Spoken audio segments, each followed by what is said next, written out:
Hi guys, welcome to Abhyas Classes. I am your educator Pratik Morwal. This is your daily current affairs session, morning sprint. एक बहुत ही precise, exam oriented और easy to understand रहने वाला current affairs का session जो कि आपके आने वाले कोई भी प्रतियोगी परीक्षा की तैयारी के लिए बेनिफिशियल रहेगा।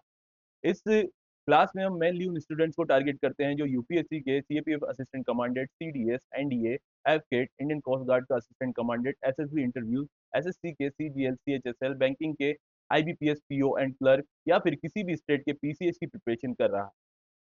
इस करंट अफेयर्स में मेनली जो न्यूज़ कवर की जाती है वो न्यूज़पेपर से की जाती है, जो कि सोर्सेज हैं आपके the Hindu, Indian Express, Economic Times, Al Jazeera, Mint etcetera. इसके साथ साथ यूपीएससी का जो रिसेंटली ट्रेंड है जिसमें पीआईबी और ऑल इंडिया रेडियो से न्यूज़ पूछी जा रही है, वो न्यूज़ भी इसमें इंपॉर्टेंटली कवर की जाती है। यूपीएससी का जो ट्रेंड होता है वो सारे अदर एग्जामिनेशन फॉलो करते हैं, इसीलिए पीआईबी और ऑल इंडिया रेडियो की न्यूज़ इसमें इंपॉर्टेंट हो जाती है। Got it. अब आपको क्या करना है, आपको डेली सेशन के साथ टाइमली बना रहना है और सेशन को शेयर करना है। चैनल नया है तो इसको सब्सक्राइब भी करना है। अभी तक हम 2 सेशन कंप्लीट कर चुके हैं, ये इसका तीसरा सेशन है। सेशन हम किस प्रकार से स्टार्ट करते हैं, हम एक दिन पहले का जो करंट अफेयर्स पढ़ाया था उसको रिवाइज करते हैं। तो कल का 21 जुलाई का एक बार करंट अफेयर्स हम रिवाइज कर लेते हैं ताकि ये हमारे माइंड में बना रहे। पहली न्यूज थी कल की, वंदे मातरम के अपमान को दंडनीय बनाने हेतु 1971 अधिनियम में संशोधन प्रस्तावित। वंदे मातरम को 1971 का कोई एक्ट है जिसमें लाने के लिए एक बिल लाया गया है। ठीक है। दूसरी, बीएसएफ ने सुंदरबन में 90 किलोमीटर सीमा बाढ़ का प्रस्ताव रखा। सुंदरबन इंडिया और बांग्लादेश के बॉर्डर पे है, बीएसएफ 90 किलोमीटर की वहां पे फेंसिंग करना चाहता है। सुप्रीम कोर्ट ने स्टूडेंट्स के लिए जो आईडी होती है जिसका नाम है अपार आईडी, जिसमें स्टूडेंट के एकेडमिक डाटा को फिल किया जाता है, वहां पे सुप्रीम कोर्ट ने बोला है कि एक ऑप्ट आउट यानी कि असहमति का विकल्प भी देना जरूरी है। अपार आईडी में स्टूडेंट के सारी क्लासेस के परसेंटेज हो जाएंगे, नंबर्स हो जाएंगे, अचीवमेंट हो जाएगी। अगर कोई वो स्कॉलरशिप ले रहा है तो ये सारी चीजें अपार आईडी में शामिल की जाएगी। चौथी न्यूज थी केन बेतवा, ये दो नदी है, एमपी और यूपी को लिंक करने वाली दो नदियों का लिंकिंग प्रोजेक्ट है जिसकी लागत कितनी थी, 44,000 करोड़ रुपए थी। और वहां पे हालिया में प्रोटेस्ट किया जा रहा है वहां के ट्राइबल लोगों के द्वारा। पांचवी सबसे कल की इंपॉर्टेंट न्यूज, चीन ने वैको नामक एआई संगठन बनाया जिसमें 29 कंट्रीज ने पार्टिसिपेट किया। चीन ने ये संगठन इसलिए बनाया क्योंकि चीन चाहता है कि डेवलपिंग और अंडर डेवलपिंग कंट्रीज या फिर और कंट्रीज जिसके पास एआई का एक्सेस नहीं है, डेटा नहीं है, डेवलपमेंट नहीं है, उनके पास भी एआई का इस्तेमाल करने का मौका हो। क्योंकि हालिया में मोनोपोली हो चुकी है एआई में, जिसमें यूएस है, यूरोपियन यूनियन या फिर बात करें हम यूनाइटेड किंगडम, इनकी मोनोपोली चल रही है। चीन उनके अगेंस्ट में खड़ा होकर ये संगठन बनाया है। अभी इंडिया इसमें शामिल नहीं हुआ है। डीसीजीआई ने क्या किया है, इंडिया में पहली डेंगू की वैक्सीन को अप्रूवल दे दिया है, जो कि एक जापानीज कंपनी की बनाई हुई वैक्सीन है जिसका नाम है क्यू डेंगा। सातवीं न्यूज है आपकी, विश्व का सबसे बड़ा दही निर्माण का संयंत्र कहाँ लगा है, पश्चिम बंगाल के हावड़ा के सांकरेल फूड पार्क में। आठवां, सफाई कर्मचारी राष्ट्रीय सफाई कर्मचारी आयोग ने क्या बोला है कि अब जो सफाई कर्मचारी होंगे वो अपने हाथ से मनुष्य का मल नहीं उठाएंगे, उसके लिए नया मैकेनिज्म आएगा, मशीनें आएगी, वो उसी से उठाएंगे। यानी कि क्या बोला है, जीरो मैनुअल स्पेंजिंग पर जोर दिया। नाइन्थ, 1 जनवरी 2024 से 31 दिसंबर 2024 तक की जितनी भी फिल्में बनी थी उसको मद्देनजर रखते हुए 72वां राष्ट्रीय फिल्म पुरस्कार अवार्ड घोषित किया गया, जिसमें जो बेस्ट फिल्म का अवार्ड मिला है वो किसको मिला है, आर्टिकल 370 को मिला है। बेस्ट एक्टर का अवार्ड किसको मिला है, कार्तिक आर्यन को मिला है। और बेस्ट एक्ट्रेस का अवार्ड मिला है यामी गौतम को। ठीक है। कल का हमारा एक क्यूज भी था जिसका आंसर है बब अल मंदब स्टेट। स्टेट क्या करता है, दो वाटर बॉडीज को कनेक्ट करता है। कौन कौन सी वो वाटर बॉडीज थी, एक तो आपका रेड सी था और दूसरा था आपका gulf of Aden. Got it. तो ये हमने कल का करंट अफेयर्स एक बार रिवाइज कर लिया है। आज की करंट अफेयर्स की फर्स्ट न्यूज पे हम जाने से पहले एक बात का ध्यान रखेंगे, आज का जो करंट अफेयर्स रहेगा वो डेटाबेस रहेगा, समझने लायक जितना नहीं होगा उसका डेटा इंपॉर्टेंट रहेगा। ठीक है। तो ये क्या है, गवर्नमेंट की पॉलिसीज वगैरह पे ज्यादा ध्यान दिया गया है आज की क्लास में। तो आज की फर्स्ट न्यूज है आपकी, India social security coverage crosses 100 crore beneficiary in July 2026। 100 crore से ज्यादा लोगों को इंडिया की जो सोशल सिक्योरिटी की स्कीमें हैं उनका फायदा मिल रहा है। इसमें जो 100 करोड़ से ज्यादा लोग हैं, इसका मतलब बात कैसे की गई इसको आप समझिए। अभी हालिया में किसने, union labour minister Mansukh Mandaviya ने बोला है, कहाँ पे बोला है, BRICS trade union forum summit, जो कि कहाँ पे हो रहा था, हैदराबाद में हो रहा था। इन्होंने बोला है कि हालिया समय में हमारे यहाँ पे जो सोशल सिक्योरिटी की स्कीम है उसमें 100 करोड़ से ज्यादा लोग लाभान्वित हो रहे हैं। ठीक है, 2014 में आंकड़ा कितना था, 2014 में आंकड़ा बताया जा रहा है 25 करोड़। तो इनडायरेक्टली आप बात करें या इंडिया की बात करें तो इंडिया ये बता रहा है, और ये जो प्रेजेंट गवर्नमेंट है बता रही है कि जब हम गवर्नमेंट में, हमारी गवर्नमेंट रूलिंग हुई थी 2014 के बाद, तो तब से लेके हमने 75 करोड़ लोगों को ज्यादा अ, इस सोशल सिक्योरिटी की जो स्कीम है उससे बेनिफिट दिया। ठीक है, अब ब्रिक्स के बारे में थोड़ी बात कर लेते हैं। ब्रिक्स क्या होता है, ब्रिक्स एक डेवलपिंग जो इकोनॉमी है उनका ग्रुप है। ब्रिक्स में कौन कौन से आते हैं, ब्राजील आएगा आपका, रशिया आएगा, इंडिया, चाइना। पहले ये ब्रिक था, ठीक है, ब्रिक यानी कि ईट। बाद में इसमें कौन जुड़ा, एस से साउथ अफ्रीका। हालिया में 5 कंट्रीज और इसमें जुड़ गई है, लेकिन वो एक्सटेंडेड वर्जन है इसका। ठीक है, मेन नाम इसका क्या रहेगा, ब्राजील रहे ओ ब्रिक्स रहेगा। कौन कौन सी कंट्रीज है वो, Egypt, Ethiopia, UAE, Iran and Indonesia. तो इन सबको मिला के 10 कंट्रीज अभी ब्रिक्स ग्रुप में है। ब्रिक्स का कोई अपना कोई ऑर्गेनाइजेशन का हेडक्वार्टर नहीं है, लेकिन ब्रिक्स का एक बैंक है जिसका नाम है new development bank.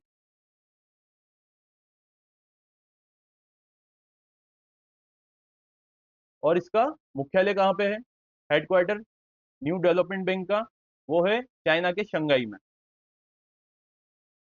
Got it.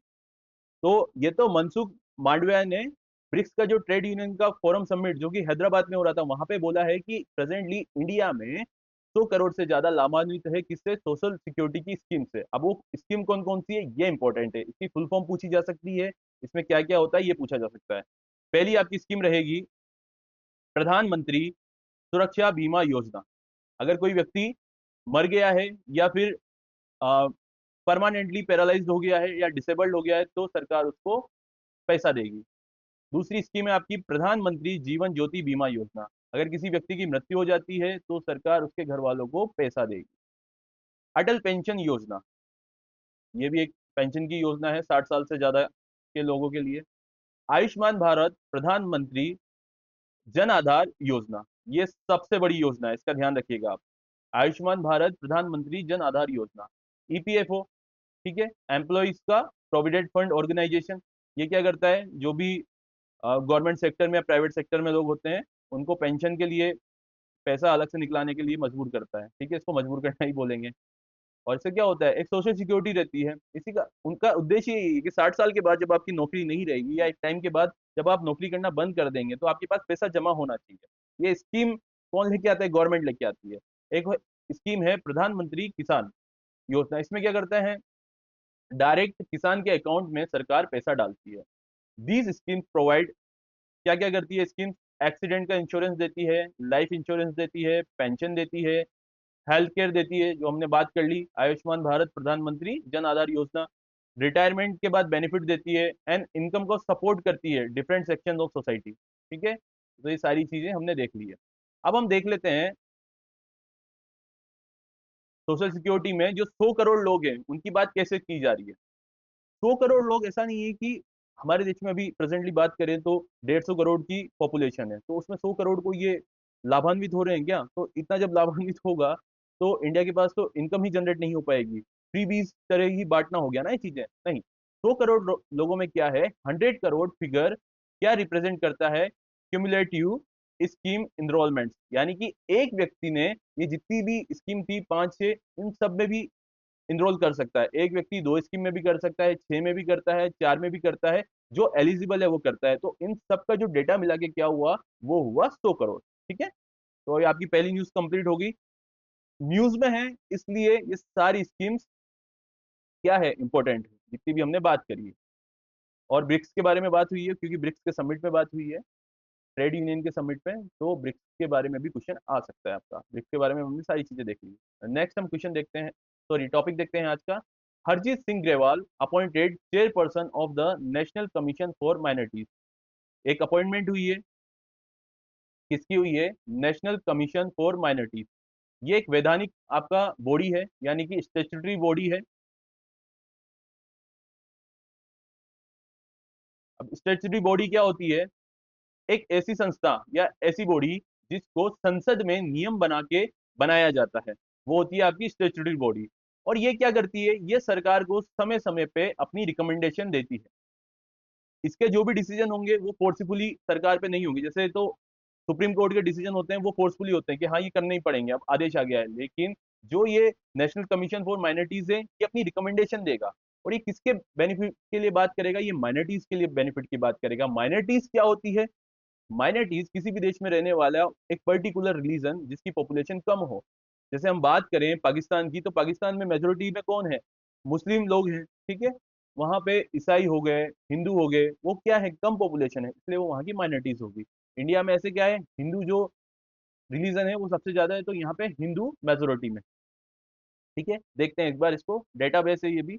The central government has appointed senior BJP leader Harjeet Singh Grewal, BJP के लीडर हैं और ऑफकोर्स बीजेपी के ही रहेंगे, as chairperson of the national commission for minorities. ठीक है, the post had remained vacant, ये पोस्ट वैकेंट थी कब से, अप्रैल 2025 से। आफ्टर द कंप्लीशन ऑफ, इससे पहले जो चेयरमैन था कौन था, इकबाल सिंह लालपुरा। ठीक है, उनका टेन्योर खत्म हो गया था, तब से ये जो सीट थी खाली पड़ी हुई थी।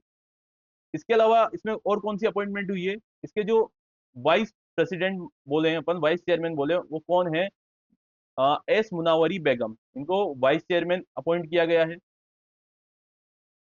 और ग्लैन ई सोजा को टिकोलो को as a member of commission of for minorities घोषित किया गया है। ठीक है, इनका टेन्योर कितना रहेगा आपका, 3 साल के लिए ये लोग अपॉइंट हुए तीनों, हरजीत सिंह ग्रेवाल, एस मुनवरी बेगम और ग्लैन ई सोजा टिकोलो।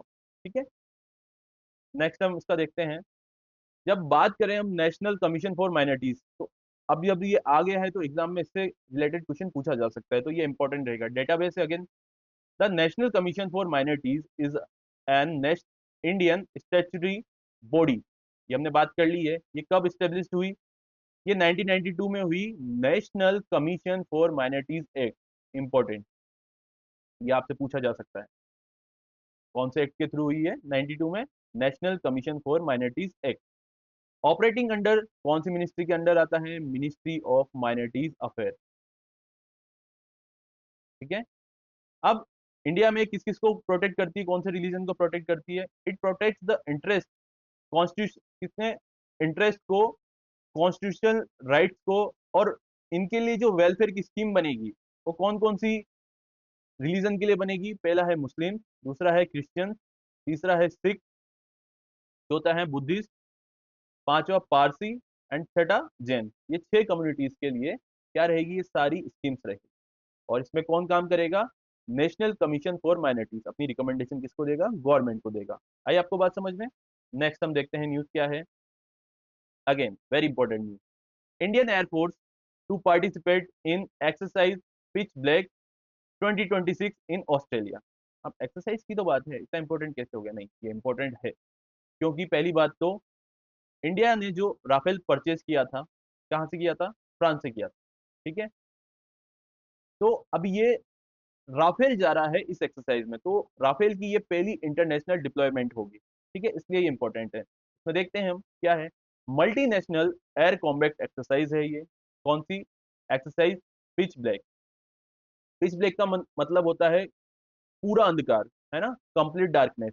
तो स्टार्टिंग में क्या हुआ था, जब ये एक्सरसाइज ऑस्ट्रेलिया ने स्टार्ट करी थी, तो ये रात के अंधेरे में की जाती थी, ताकि दुश्मन अगर रात में आए तो हम किस तरीके से प्रिपेयर रहें। लेकिन समय के साथ क्या हुआ, अब ये एक्सरसाइज दिन में भी होती है, रात में भी होती है, और कई नेशन इसमें पार्टिसिपेट करते हैं। एक बहुत अच्छी एक्सरसाइज है एयरफोर्स के लिए। तो मल्टीनेशनल एयर कॉम्बैट एक्सरसाइज है पिच ब्लैक, जो 2026 से ऑफिशियली शेड्यूल हुई है to take place from July 20 to August 7 with 20 nation. इसने 20 देशों ने पार्टिसिपेट किया है। ये ऑस्ट्रेलिया की कौन सी जगह पे हो रही है? ये ऑस्ट्रेलिया के नदर्न टेरिटरी और नदर्न रीजन में हो रही है। ओके, नेक्स्ट देखते हैं इंडियन एयरफोर्स ने क्या क्या लेके जा रहे हैं उसमें। इंडियन एयरफोर्स ने 4 राफेल फाइटर एयरक्राफ्ट को लेके जा रहे हैं, marking the historic debut of India's Rafale at pitch black. मैंने पहले ही बता दिया कि पहला इंटरनेशनल डिप्लॉयमेंट है राफेल का इंडिया से। और 2 क्या जा रहे हैं, C-17 Globemaster transport aircraft. ये ट्रांसपोर्ट एयरक्राफ्ट क्या होते हैं ग्लोब मास्टर के? ये ऐसे एयरक्राफ्ट होते हैं जो आर्म्स एम्यूनिशन को लेके जाते हैं एक जगह से दूसरी जगह, साथ ही साथ ह्यूमैनिटेरियन एड को देते हैं। जब भी कहीं पे कोई दुविधा आती है, कोई परेशानी आती है, तो वहां पे पहुंच जाते हैं। और जो नेचुरल कैमिटीज होती है वहां पे भी जब सहायता प्रदान करनी होती है, तो वहां पे क्या आता है, C-17 Globemaster transport aircraft, तो ये भी वहां पे साथ में रहेगा। और इसके साथ साथ 120 एयर वॉरियर्स जा रहे हैं। ठीक है, तो ये तो हो गया आपका एक्सरसाइज पिच ब्लैक के बारे में। और देखते हैं अपन पिच ब्लैक स्टार्ट कैसे हुआ। एक्सरसाइज पिच ब्लैक है एक बाइनेनियल मल्टीनेशनल एयर कॉम्बैट एक्सरसाइज है, hosted by the royal Australian air force. Australian air force का नाम याद रखिएगा। जैसे इंडिया का क्या है, इंडियन एयरफोर्स है, इसका क्या है, राफ, रॉयल ऑस्ट्रेलियन एयरफोर्स। ये कब से चल रही है एक्सरसाइज? 1981 से, to enhance the inter interoperability, air combat capabilities and joint operational readiness को बढ़ाने के लिए ये एक्सरसाइज की जाती है। इसका स्ट्रेटेजिक सिग्निफिकेंस क्या होगा, आपको पता है इंडो पैसिफिक में चाइना का दबदबा है, या फिर चाइना की गुंडागर्दी है। इंडो से इंडियन ओशियन, पैसिफिक से पैसिफिक ओशियन। तो इसी को काउंटर करने के लिए एक क्वाड का ग्रुप बनाया गया था। क्वाड के ग्रुप में कौन कौन था? मैं था इसलिए बोल रहा हूँ क्योंकि यूएसए ने अब इंटरेस्ट दिखाना छोड़ दिया है, एकदम पुल आउट कर लिया है। यूएसए था, इंडिया था, जापान था, और आपका ऑस्ट्रेलिया था। ये चारों कंट्रीज थी। तो जब सबसे बड़े लीडर ने या सबसे बड़े प्लेयर यूएसए ने ही इसमें इंटरेस्ट दिखाना छोड़ दिया, तो इंडिया, जापान और ऑस्ट्रेलिया तो अपने अपने एरिया को बचाएंगे। इसलिए ये इंडो पैसिफिक की सुरक्षा को ध्यान में रखते हुए एक करी गई एक्सरसाइज है। इंडिया के लिए इसका सिग्निफिकेंस क्या होगा?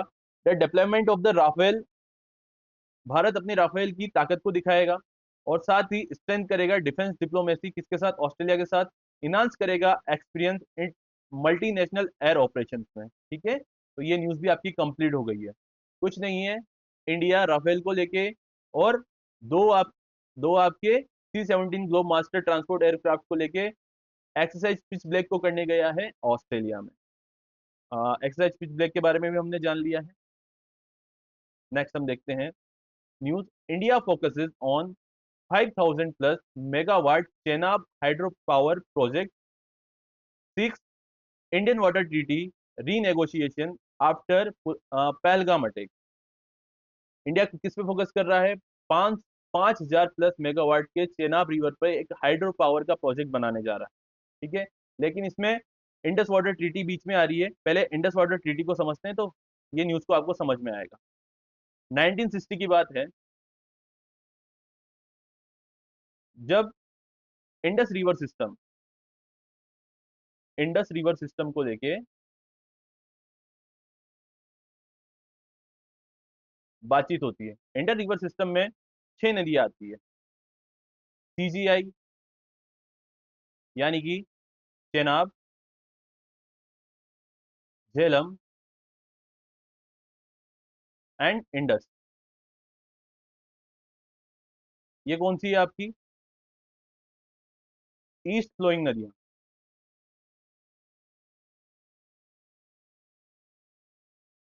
नेक्स्ट हम बात करें जो वेस्ट फ्लोइंग नदियां हैं, वो कौन सी है? रावी, ब्यास और सतलुज, RBS।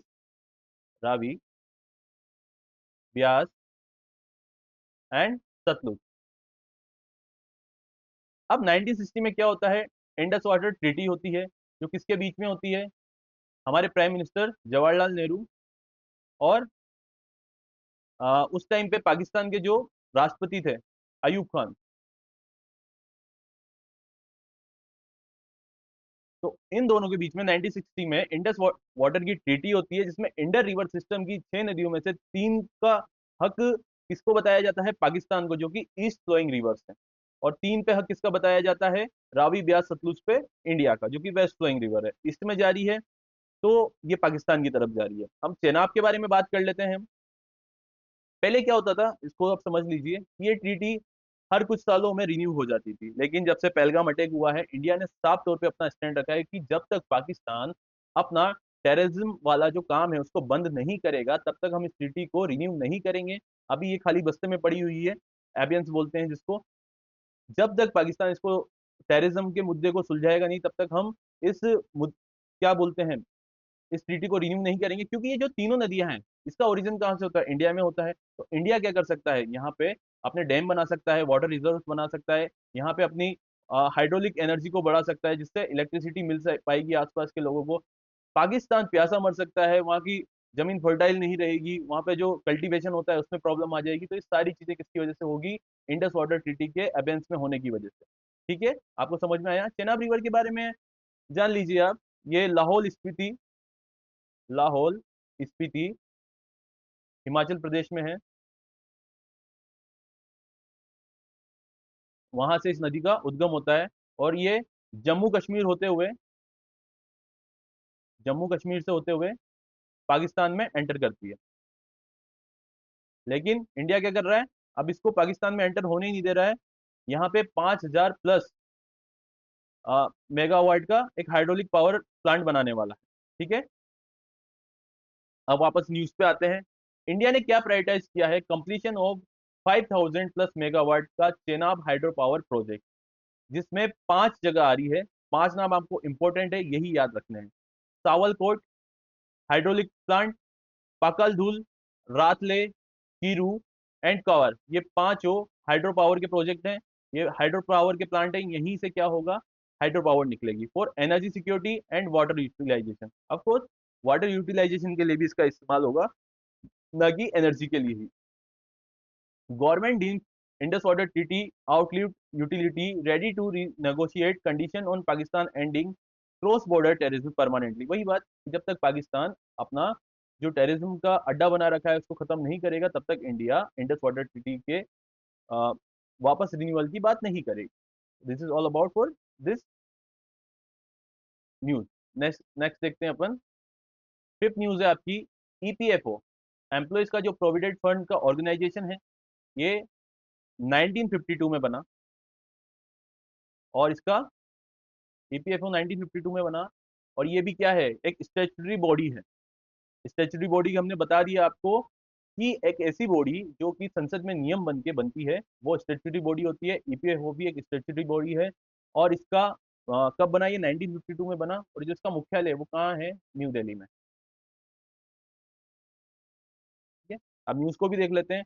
ईपीएफओ का 3.0 यानी कि तीसरा चरण आया है रिफॉर्म का। ईपीएफओ में समय समय पर रिफॉर्म होते रहते हैं, क्योंकि स्थिति परिस्थिति समय के साथ बदलती रहती है। तो ईपीएफओ भी क्या कर रहा है, तीसरे रिफॉर्म्स लेके आया है, तीसरे चरण के। जिसमें क्या क्या क्या बात की गई है, यूनिवर्सल पेंशन की बात की गई है, सीबीएस इंटीग्रेशन की बात की गई है, गिग वर्कर सोशल सिक्योरिटी की बात की गई है। ठीक है, वन बाय वन देखते हैं अपन।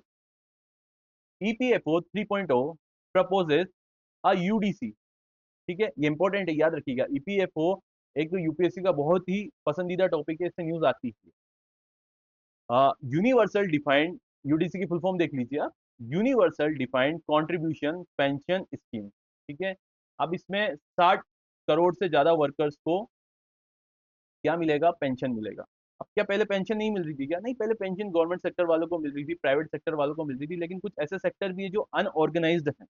तो उन अनऑर्गेनाइज्ड लोगों को भी क्या मिलेगा, पेंशन मिलेगी। तो इसमें कंट्रीब्यूशन कैसे होगा, पहले तो आपको पता है कि जो गवर्नमेंट सेक्टर है और प्राइवेट सेक्टर है, उसमें 12% आपका बेसिक का कटता है, आप जमा कराते हैं। और उसमें 12% गवर्नमेंट देता है, फिर आपको पेंशन मिलती है एट इन दी एंड, जब आप अपना टेन्योर पूरा कर लेते हैं। तो इसमें पैसा कौन डालेगा? एक तो सरकार डाल रही थी उसमें ऑर्गेनाइज सेक्टर में, तो अनऑर्गेनाइज सेक्टर में पैसा कौन कौन डालेगा? पहले तो डालेंगे वर्कर्स जो काम कर रहे हैं, एम्प्लॉयर्स जिन्होंने उनको नौकरी पे रखा हुआ है, गवर्नमेंट भी डालेगी, एग, एग्रीगेटर्स। एग्रीगेटर्स में कौन होगा? आप एग्रीगेटर्स की बात करें तो ओला, उबर, स्विगी, जोमेटो, ब्लिंकिट, ये सारे जितने भी प्लेटफॉर्म है ये एग्रीगेटर्स होते हैं। सीएसआर फंड, ठीक है, ये सारे लोग मिलके क्या करेंगे? पैसा डालेंगे और उसी से पेंशन बनेगी।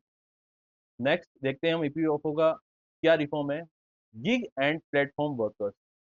गिग एंड प्लेटफॉर्म वर्कर्स क्या होते हैं? सबसे पहले तो आप ये समझिए, गिग वर्कर्स और प्लेटफॉर्म वर्कर्स ऐसे होते हैं जो किसी प्लेटफॉर्म पे कमीशन बेस्ड काम करते हैं या फिर डेली टास्क बेस्ड काम करते हैं। जैसे स्विगी जोमेटो पे क्या होता है कि पर पार्सल पे आपको, मतलब जो भी उसमें काम करता है उस एम्प्लॉय को क्या मिलता है? एक पर्टिकुलर राशि मिलती है। साथ ही साथ डेली के टारगेट भी होते हैं, कुछ प्लेटफॉर्म ऐसे होते हैं, है ना, ओला, उबर, इन सब में टारगेट्स होते हैं। तो उन्हीं को क्या बोलेंगे? Gig and platform workers. ठीक है, अब ये भी क्या हो गया? एक तरीके का अनऑर्गेनाइज सेक्टर हो गया। अब अनऑर्गेनाइज सेक्टर हो गया तो इनके लिए भी अब पेंशन की व्यवस्था करने जा रही है सरकार। देखते हैं न्यूज में क्या है। Will be covered under social security, क्योंकि अब आप ये समझिए ना, जब हम सोशल सिक्योरिटी की बात करते हैं तो जब एक टाइम के बाद वो रिटायरमेंट पे आ जाएगा या अगर कोई हादसा हो गया, वो डिसेबल हो जाएगा, तो उसको पैसा कैसे आएगा? उसका परिवार पूरा खत्म हो जाएगा। तो सरकार क्या कर रहा है? एक सोशल सिक्योरिटी दे रहा है, ठीक है, फर्स्ट टाइम। किससे? One two many mapping, one two many mapping of UN, universal account number. एक अकाउंट नंबर मिलेगा जिसमें क्या होगा? ये अपना पैसा कटाएगा, ठीक है। कौन कटाएगा? जो एम्प्लॉय रहेगा, गिग एंड प्लेटफॉर्म वर्कर्स रहेंगे, वो अपना पैसा कटाएगा।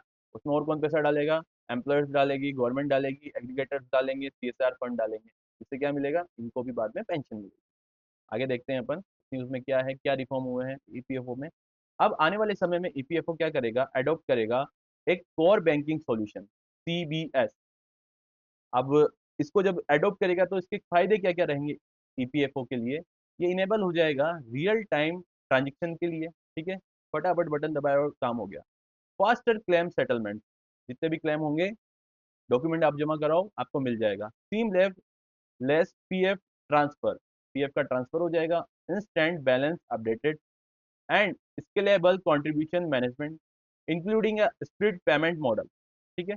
अब आप ये सोचिए कि एक आदमी स्विगी में भी काम कर रहा है, जोमेटो में भी काम कर रहा है, तो ऐसा तो है नहीं ना दोनों एग्रीगेटर्स को पैसा डालेंगे, नहीं। उसके लिए एक पर्टिकुलर, जैसे 10 रुपए आएंगे उसके अकाउंट में, ईपीएफओ के अकाउंट में, पीएफ अकाउंट में आएंगे, तो 10 रुपए कहाँ से आएंगे? दोनों में नौकरी कर रहा है तो 5 रुपए स्विगी डालेगा और 5 रुपए जोमेटो डालेगा, ठीक है। इस तरीके से इसको क्या बोलेंगे? Split payment model for multiple aggregator. समझ में आया? नेक्स्ट देखते हैं इसका। For the first time gig and platform workers will receive social security. Yes, हम जब ये लोग काम भी करते हैं तो इनको इतना सोसाइटी में हम इज्जत नहीं देते हैं। और इज्जत नहीं देने के साथ क्या है कि एक टाइम आएगा जब ये इन लोगों के पास काम नहीं रहेगा और इनके पास पैसा नहीं बचेगा। तो सरकार क्या चाहती है कि इनको सोशल सिक्योरिटी दी जाए, और पहली बार सोशल सिक्योरिटी दी जा रही है। Benefits under the code on social security 2020। कौन से कोड के अंदर दी जा रही है? Code on social security 2020। The reforms integrated, और क्या क्या इंटीग्रेट करते हैं ये रिफॉर्म्स में? Informal digital workers into the formal social security framework, ठीक है। ये जो इनफॉर्मल ऑर्गेनाइज सेक्टर काम कर रहे थे, अब इनको किसमें लेके आए हैं? फॉर्मल सोशल सिक्योरिटी फ्रेमवर्क में लेके आए, ठीक है। इससे क्या होगा? लेबर वेलफेयर भी होगा। तो this is all about for this news. Next देखते हैं हम। India joins WTO fisheries subsidies agreement. ये हो गया आपका सबसे इंपॉर्टेंट टॉपिक आज का। क्यों हो गया? क्योंकि वर्ल्ड ट्रेड ऑर्गेनाइजेशन से यूपीएससी हमेशा क्वेश्चन पूछता ही पूछता है। One of the favourite topic है यूपीएससी का। तो आप समझ सकते हैं कि ये क्वेश्चन सारे एग्जाम के लिए इंपॉर्टेंट।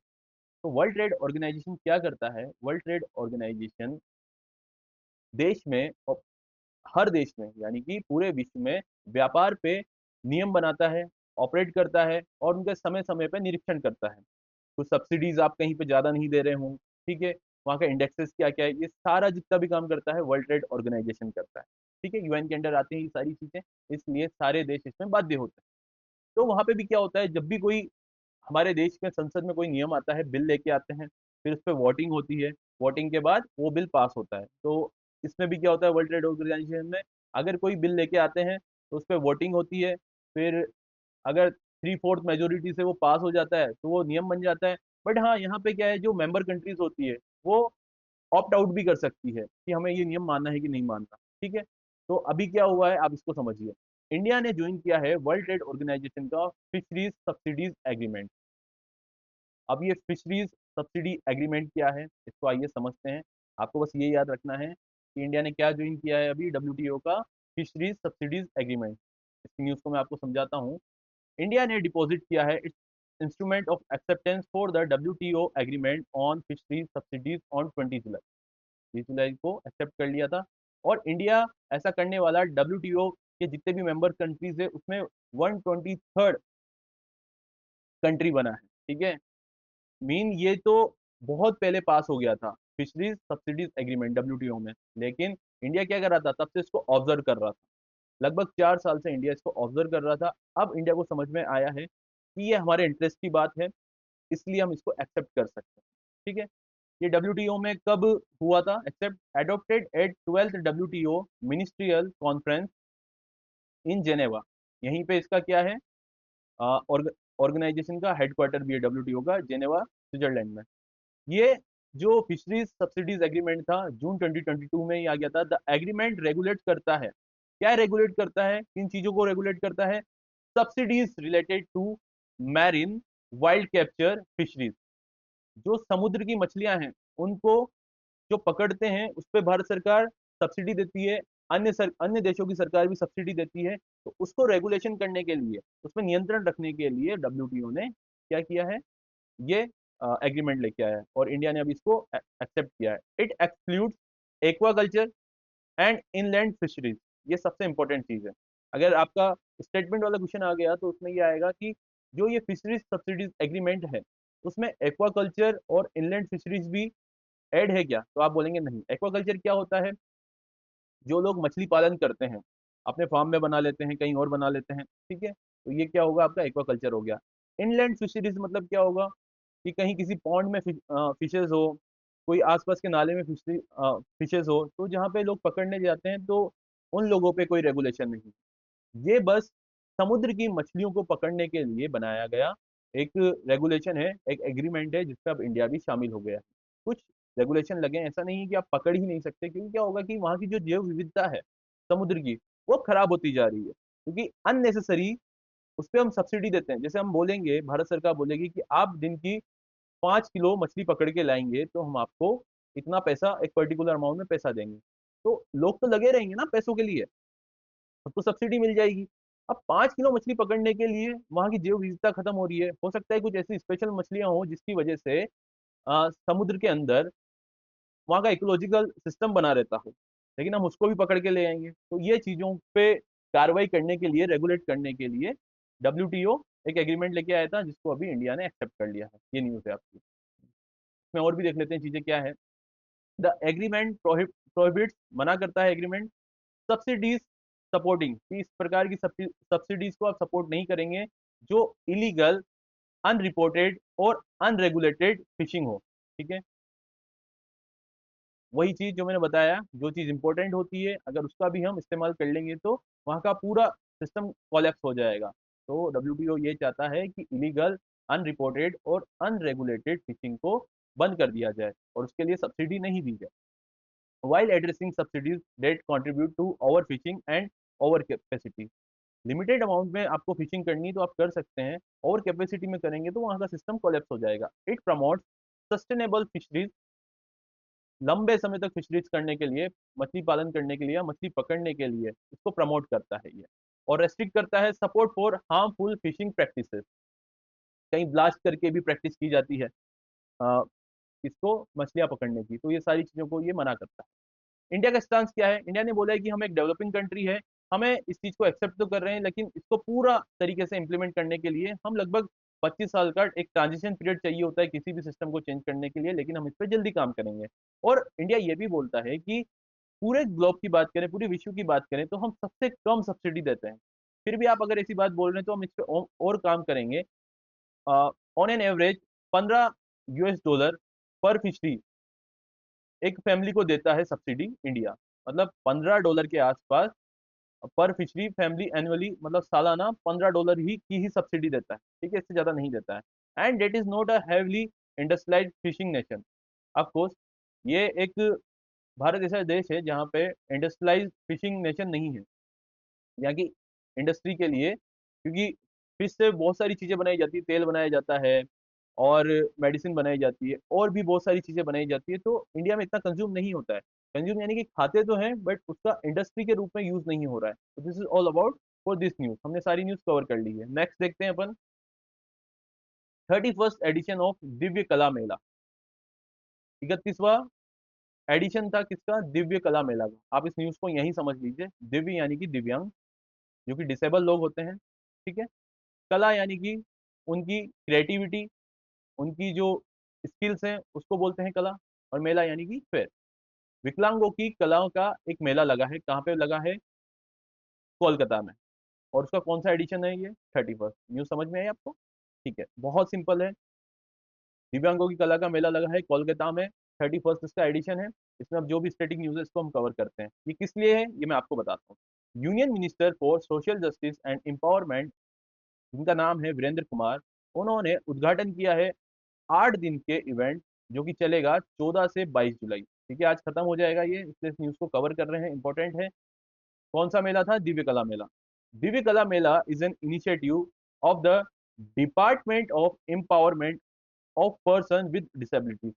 मतलब जो डिसेबल पर्सन है उसको एम्पावर करना, यानी कि सक्षम बनाना, सेल्फ डिपेंडेंट बनाना, उसकी जो स्किल है उसके लिए मार्केट प्रोवाइड करना, कि वो जैसे कुछ चीज बना रहा है तो उसके लिए मार्केट प्रोवाइड करेंगे, एग्जीबिशंस लगाएंगे, तो ये सारी चीजें इसमें होगी। और ये कौन सी मिनिस्ट्री के अंडर आता है? Social justice and empowerment. ये दोनों चीजें आपको याद रखनी है। इट प्रमोट्स प्रोडक्ट, ठीक है, मैंने वही बात बताई आपको। ये क्या प्रमोट करता है? जो प्रोडक्ट्स बनते हैं दिव्यांग एंटरप्रेन्योर्स के द्वारा, by providing them a national platform. राष्ट्रीय मंच मिल रहा है इनको, किसके थ्रू? एग्जीबिशन, मार्केटिंग और सेल्स के थ्रू। ठीक है, तो आपको ये न्यूज समझ में आई। इसमें और क्या चीजें हैं आप देख लीजिए। The initiative aim to empower person with disabilities, Divyang person, through entrepreneurship. कोई नया बिजनेस डालेगा। Improve market access for their product. एक जगह पे जब वो सारे शामिल हो जाएंगे, इकट्ठे हो जाएंगे, तो वहां पे एग्जीबिशन लगेगी तो लोग खरीदने आएंगे, तो वहां पे क्या मिलेगा? मार्केट मिल जाएगा उन लोगों को। प्रमोट कर सकेंगे self reliance and support the vision of inclusive development. Vocal for local, आत्मनिर्भर भारत, ये सारे क्या है? इंडिया के मिशन है। तो इसी के अंतर्गत ये सारी दिव्य कला मेला को एक तरीके से बोलते हैं ऑर्गेनाइज किया जाता है। इसका पहला एडिशन कहाँ हुआ है? दिव्य कला मेला का जो पहला एडिशन है, यही याद रखने योग्य बात है। और अभी रिसेंटली जो हुआ कलकत्ता में, वो याद रखने योग्य बात है। पहला जो इसका एडिशन था वो कहाँ था? दिसंबर 2022 में। तब से लेकर देखो आप, रेगुलरली ये लगते जा रहे हैं। 31st एडिशन हो गया है इसका। कर्तव्य पथ, इंडिया गेट, नई दिल्ली, यहाँ पे दिव्य कला मेला का फर्स्ट एडिशन लगा। नेक्स्ट न्यूज देखते हैं हम। अगेन स्टैटिक न्यूज है आपकी।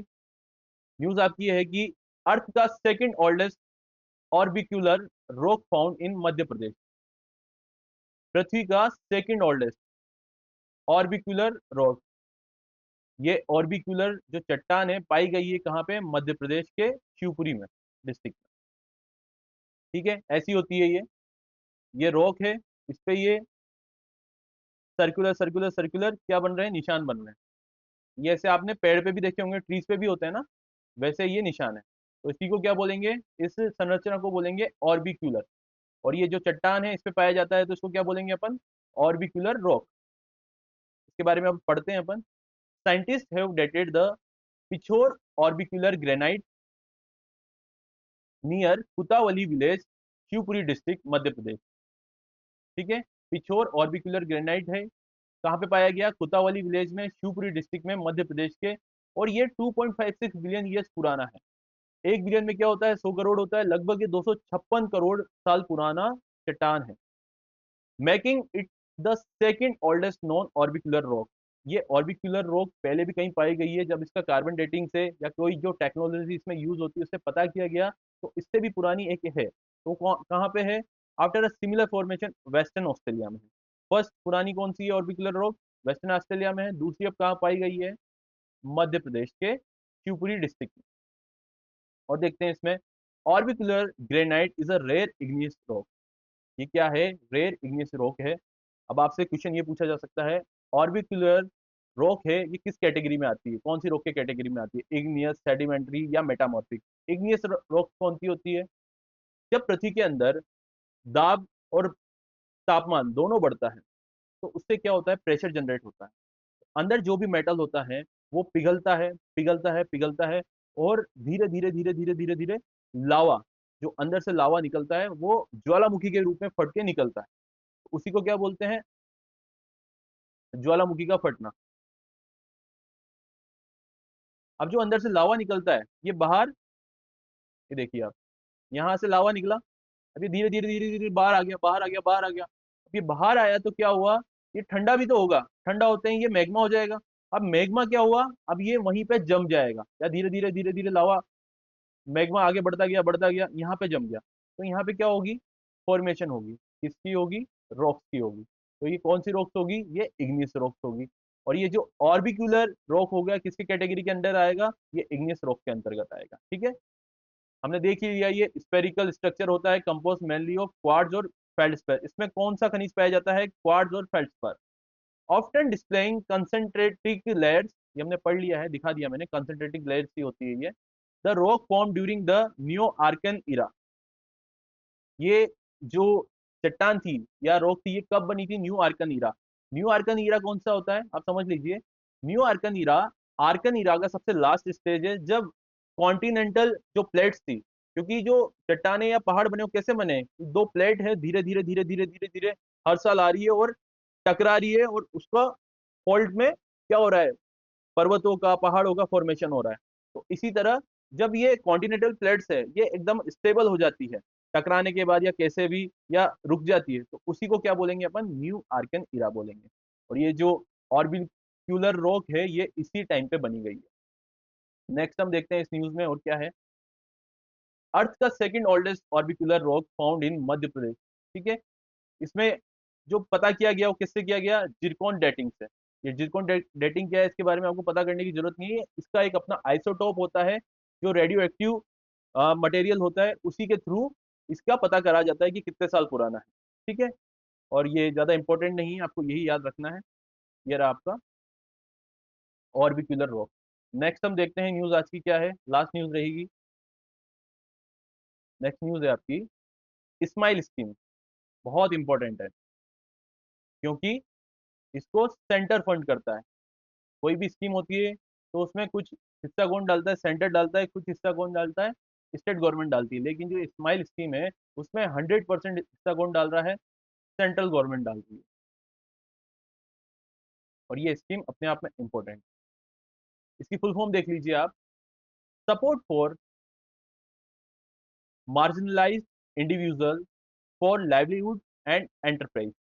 आजीविका के लिए और नया बिजनेस डलवाने के लिए या अपना नया काम करने के लिए सपोर्ट किया जा रहा है किसको, मार्जिनलाइज इंडिविजुअल को, जो प्रताड़ित है। अब प्रताड़ित कौन कौन है इसको एक बार समझ लेते हैं अपन। Smile is a central sector scheme, ये हमने पढ़ लिया है। इम्प्लीमेंटेड बाय द, किसके द्वारा इंप्लीमेंट होती है, ministry of social justice and empowerment, to ensure the social, economic and livelihood rehabilitation of vulnerable groups through targeted welfare intervention. कुछ ग्रुप्स ऐसे होते हैं जो काफी ज्यादा वल्नरेबल होते हैं, जिसमें बात करें हम, ट्रांसजेंडर्स हो गए, बेगर्स हो गए, या फिर ऑर्फन हो गए, ये सारे क्या होते हैं, बहुत वल्नरेबल होते हैं। इनको आसानी से कभी किडनैप करके या फोर्सफुली इनसे भीख मंगवाई जाती है। सोशल स्टेटस नहीं होता है ट्रांसजेंडर्स का, तो वो कहीं पे काम नहीं कर पाते हैं। इन सारी चीजों को ध्यान में रखते हुए भारत सरकार ने एक स्माइल स्कीम लेके आई है, जिसमें उनको क्या दिया जाएगा, उनको रोजगार दिया जाएगा, कमाने का जरिया दिया जाएगा, उनको पढ़ाया जाएगा।